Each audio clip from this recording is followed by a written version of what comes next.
Welcome to the Direct Farm Podcast, the weekly listen for farm selling direct. We'll talk about the 4 levers for farm success, which are quality, brand, price, and convenience. We'll hear from outside industry experts and producers like you to delight your customers, save time, and to increase your direct farm sales and business. We're glad you're here.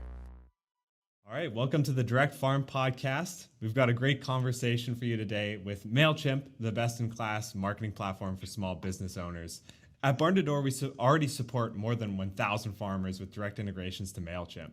Today, we're excited to dive deeper into new advanced capabilities now available to mutual customers of Barn to Door and Mailchimp. While many farmers start with a free Mailchimp account to get comfortable, you're going to learn today why an upgrade to a Mailchimp Essentials or Standard account can dramatically increase sales for your farm. Let's welcome Jamal Miller, Director of Product Marketing at Mailchimp. Jamal, welcome to the Direct Farm Podcast. Thanks for having me, Cade. Yeah, really glad to have you on. So before we dive into all this great tactical information about Mailchimp and Barn to Door and the integration, I'd love to learn a little bit more about your role at Mailchimp and what your responsibilities are as the Director of Product Marketing at Mailchimp.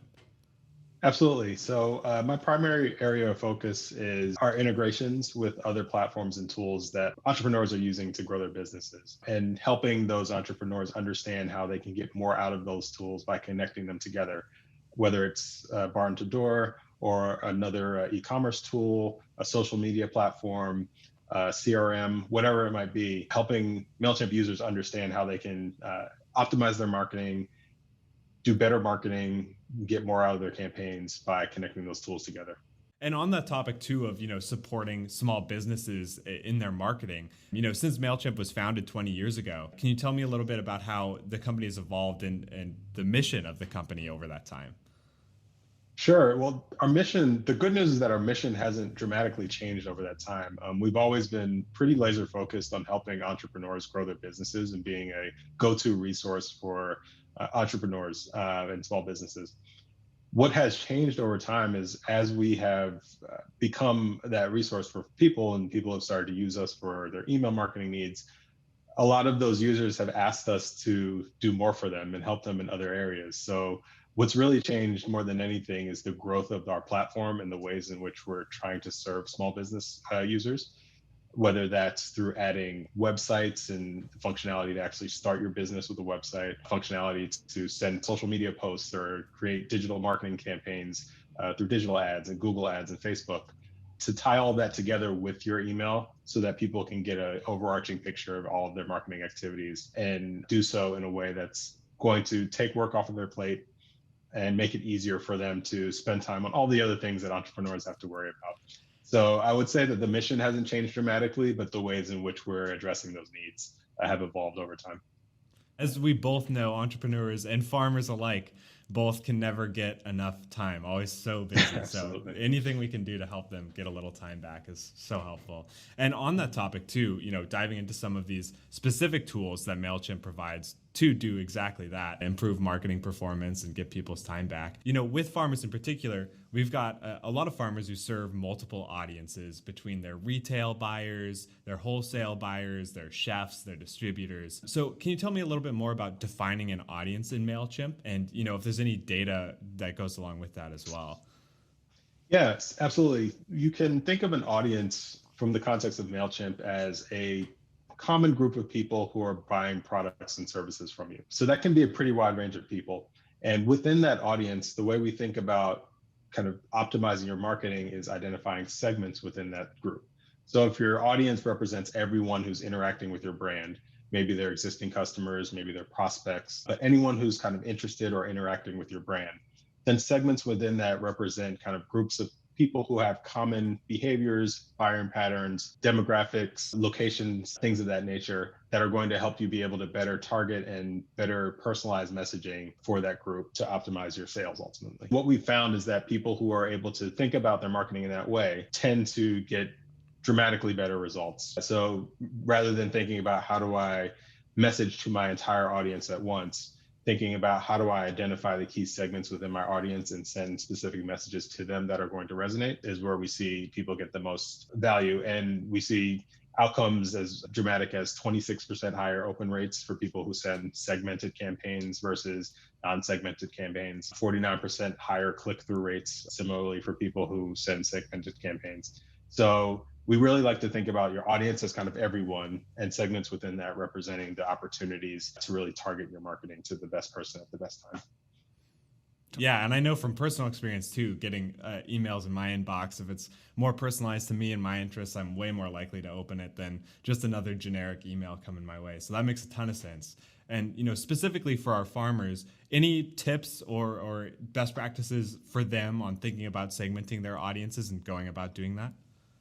Yes, definitely some tips that would resonate with the farmers. One, I think location is something that you can think about. So if you have buyers that are local to you versus buyers maybe that are national or regional, there are opportunities to tailor your message, to segment and then tailor your messaging, right? So if you're local, you can talk more specifically about how they can come visit you in person, how they can meet you at an upcoming farmers market, things of that nature, versus your regional or national buyers who may be more so looking for information on shipping, distribution to get to that larger scale. Another way to think about segmentation is one-time purchasers versus subscribers. They may be looking for different things, and that's a great way to think about your audience, right? Your one-time purchasers today or your a la carte purchasers today, those are the prospects to become subscribers, right? So maybe your messaging to them starts to lead them down the path of becoming a subscriber at some point in time. For subscribers, maybe it's the opportunity to upgrade to a next package, try another offering that you have within the subscription service. So that's another one to think about. Engagement is another way. So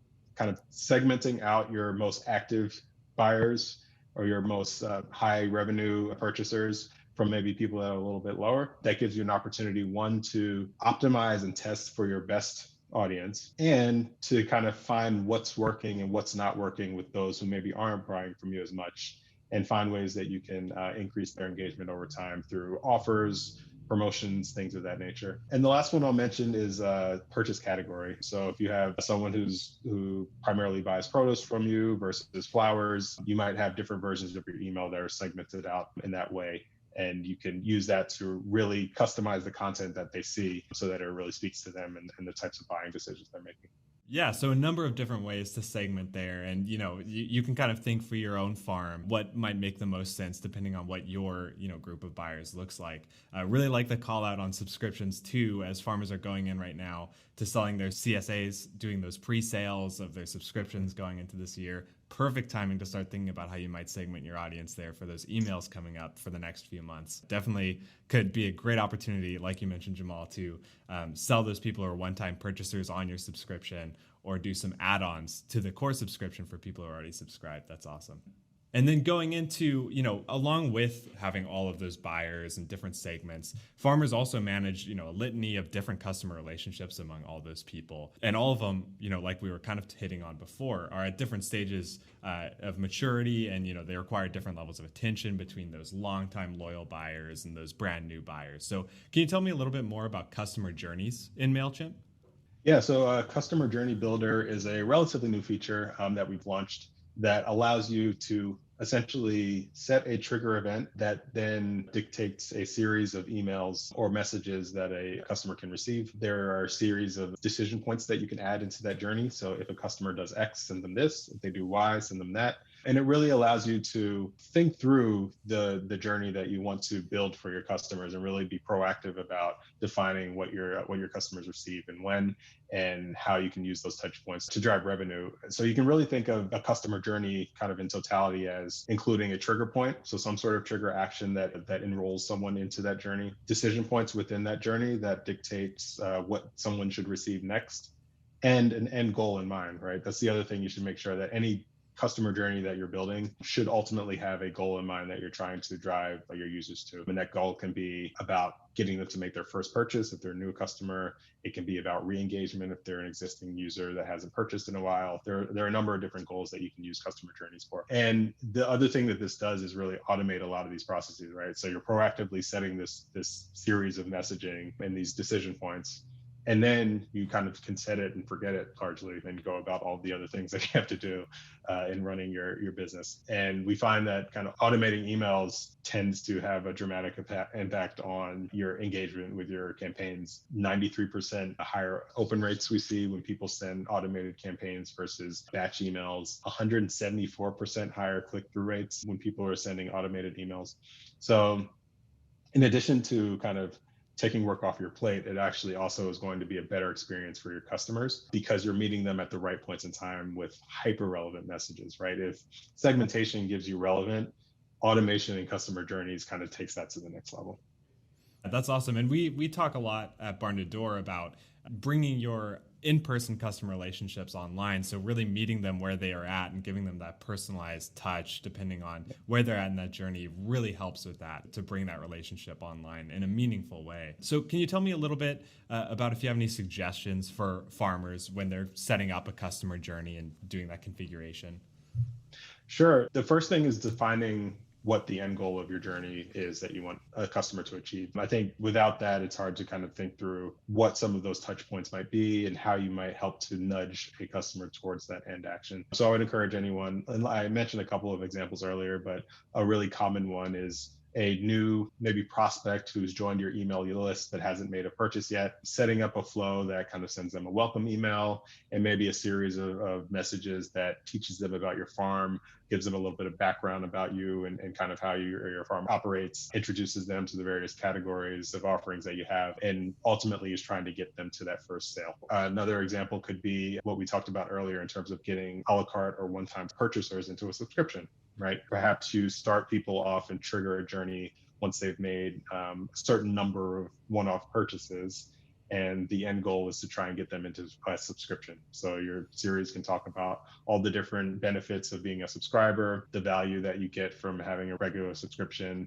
Perhaps at some point in that journey, you include a promotion that gives them 30 days free or something along those lines with the end goal of trying to get them into a subscription. But always starting with what is the end goal in mind that you're trying to achieve would be the one tip I would share. Yeah, that's awesome. And such a straightforward thing like getting somebody into a subscription who's just made one-off purchases can really, like you mentioned, increase your performance in the emails and then ultimately, get you more subscribers too, which is great. So definitely encourage farmers to check that out. But going along with that, of course, there's not necessarily much point in talking about your subscriptions if you're not dropping them in your newsletter. So, recently we're super excited to debut Barn to Door's product catalog integration with Mailchimp that essentially enables you to do just that, making email-powered e-commerce seamless. So can you tell me a little bit, Jamal, about featured products in Mailchimp and how that all works? Yeah, we're extremely excited about this integration. Essentially, what it unlocks for you is the power of your full product catalog in the body of email campaigns.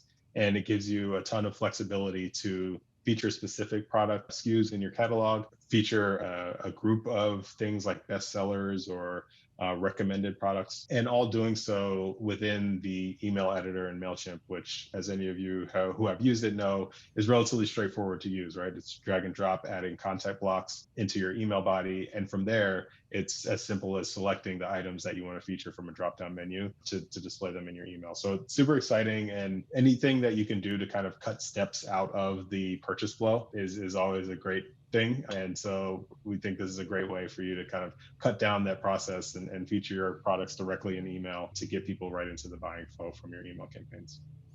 And definitely want to emphasize how easy it is too, like Jamal mentioned. I was going through to shoot a video just of the platform, doing a little demo. It only takes like a couple clicks to drop that item into your newsletter. No problem at all, and super worth it. And I know, especially me as a buyer, if you just drop a couple, delicious looking pieces of food in that newsletter, it's going to be hard to resist clicking on something and going to the store. So love that inclusion.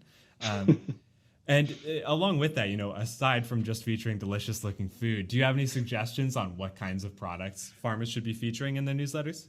I don't know. Now my mind is going to desserts and things like that. I think one thing to think about is if you have any bundles that are available as a SKU within your product catalog or your subscription. Again, this is a great place to use your subscription and feature that within the body of your email. Like I said, it just cuts out a step in the buying process if you're able to add those links and those product previews directly into the body of your email. Yeah, and I think the thing that farmers got to realize is that your customers really trust you to know which of your items are going to be the best for experiencing for the first time, and like what a good selection of items would be to try, especially if you're a new customer or even if you're a longtime customer. So I think really emphasizing that, putting together a bundle. People love stuff like that. People love a breakfast sampler if you're a pork farmer. So definitely lean on those bundles, and subscriptions, of course, are great because people can just buy and then let it run, and that's super easy. So love that call out. But then even taking it a step further from just featuring items that you choose, I know that Mailchimp also offers some advanced capabilities leveraging machine learning to automate the suggested products for people to purchase. So can you tell me a little bit more about that smart marketing and those recommendations?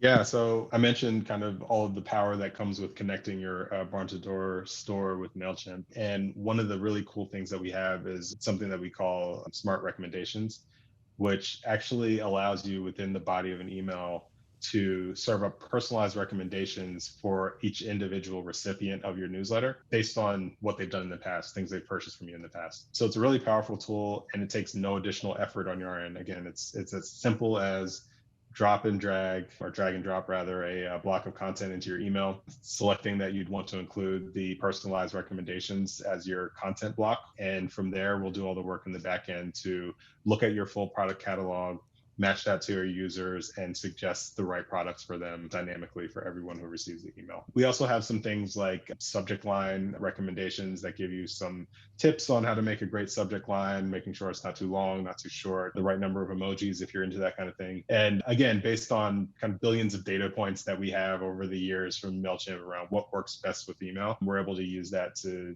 kind of give you some tips, some hacks to take some of the work on your plate off of being an expert marketer and let us help you out. Always love to have a bit of assistance. We're not necessarily all experts at writing a subject line the first time or anything like that. So getting a little bit of help can go a long way. And I know, like I mentioned before, seeing stuff personalized in my inbox, pretty tough to beat an item that's, specifically picked out for me. If I'm the kind of guy who would love to buy a breakfast sampler, perfect for that, just to be dropped right in that newsletter coming out to me. So that's super cool. And I mean, just super efficient too, from a farmer's time. Can you tell me a little bit more about how farmers can utilize those recommendations, those smart recommendations, to help them save time, like we mentioned, and increase their sales? Yeah, so I think it's a great way to think about delighting your audience first and foremost, right? Like, as people understand that you understand them and that you're going to serve up content that's directly targeting them, speaking to their needs, using these kind of AI powered tools will help you to build that relationship with your customers. Over time, it will increase your open rates and click-through rates because they'll know every time you send something, it's going to be personalized just for them. And ultimately, that's going to increase your revenue, average order value, things of that nature. The other thing to think about is that this automates work for you at the end, right? So, right, it's another way to take work off of your plate where you don't have to think about creating 20 different segments within your audience to represent all the different SKUs that you have. You could just have have a couple of segments, put dynamic content in there that actually serves up the right content for each one of those recipients and takes work off your plate. So would definitely recommend that leveraging the integration with Barn to Door, you start to play around with some of that dynamic product content in your emails.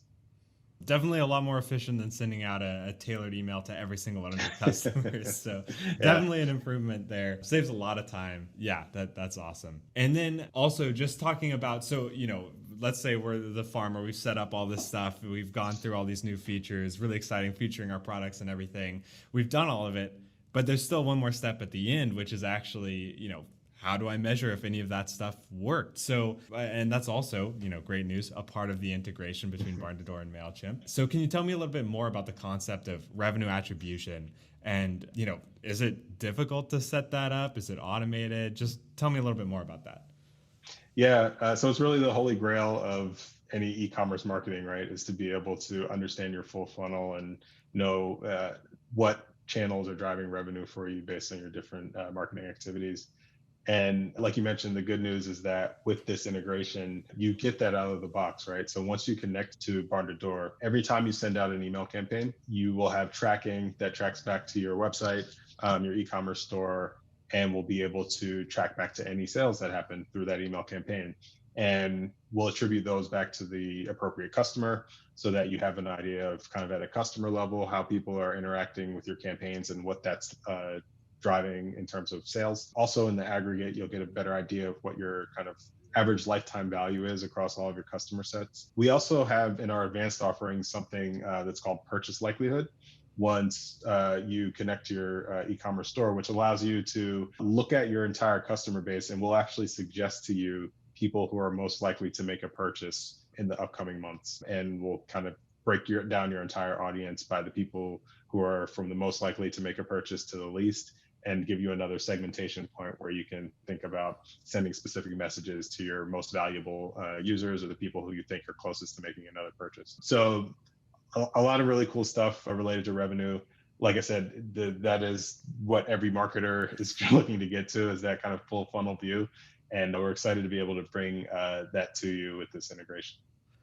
Yeah, and as any farmer listening who's attempted, flyer marketing or sending out, mail pamphlets or, newspaper ads or something, it can be tricky to measure the results of the marketing that you do. Oftentimes it's not easy, but for such a clear way to see how many sales and even the proactive stuff like the purchase likelihood, I mean, that's just super next level. Marketers dream of that stuff, just like you mentioned. So love it. Can you tell me a little bit more about A/B testing, in context of all these cool features we've talked about? What is it, and how can a farmer go ahead and set up an A/B test in a campaign? Yeah, so A/B testing comes in a couple of different formats. So there's the concept of A/B testing, which is really just version A versus version B, and there's not much variation there. Typically, you try to test one thing at a time. So maybe version A has one subject line, version B has a second subject line, and you see which one gives you better open rates. There's also the concept of multivariate testing, which is where you actually test multiple elements within an email campaign at the same time. And it gives you an idea of kind of what combination of factors kind of contributed to the best performing version of that email, right? So you could have multiple subject lines, multiple versions of your header, and multiple versions of, let's say, your body copy in the email. And you can test different versions of those things all at the same time and come up with the best combination of subject line, header, and copy to drive engagement with your emails. We have the capabilities to do both. With our pro plans, and premium plans, you can do the multivariate testing that I mentioned. With our other paid plans, you can do A/B testing. And it's a good way, once you've kind of gotten a little bit further along in your email marketing program and setting things up, and you've learned a little bit about what works and what doesn't work, it's a great way to really tweak and kind of play around the edges of your campaigns to get to that optimal open rate, that optimal click-through rate, that optimal revenue down the line. And we try to make it as easy as possible, as with everything else we have in the platform, for you to get up and running fairly quickly. But it's a great tool kind of once you've gotten your base campaign set up to leverage. Yeah, it can be really surprising to see, how much a change of a header or a subject line can make a difference on a campaign. So definitely test that stuff out, give everything a shot, see the data, and then you can go with what works. But thank you, Jamal, for your time and all of your great advice for our podcast listeners. And before we sign off, I'd love to hear your thoughts on what steps a farmer should take to implement some of these advanced capabilities that we talked about with Mailchimp.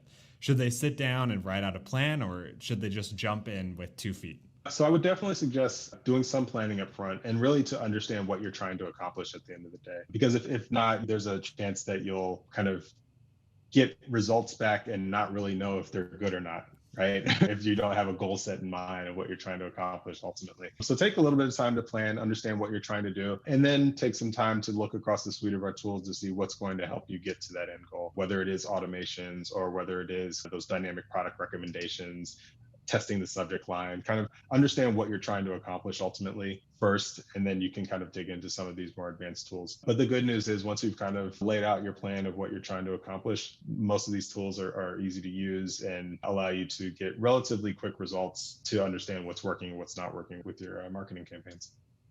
Awesome. Yeah, so definitely a great call out. Start with your goals, figure out what you're trying to get out of your marketing, as with, any marketing you do, and then, you can really go from there. And I feel like you mentioned, a lot of these features just kind of naturally slot in once you've figured out where you're trying to go with your campaigns. I'd love to extend my thanks to you, Jamal, and the entire team at Mailchimp for your role in helping support farmers alongside Barn to Door.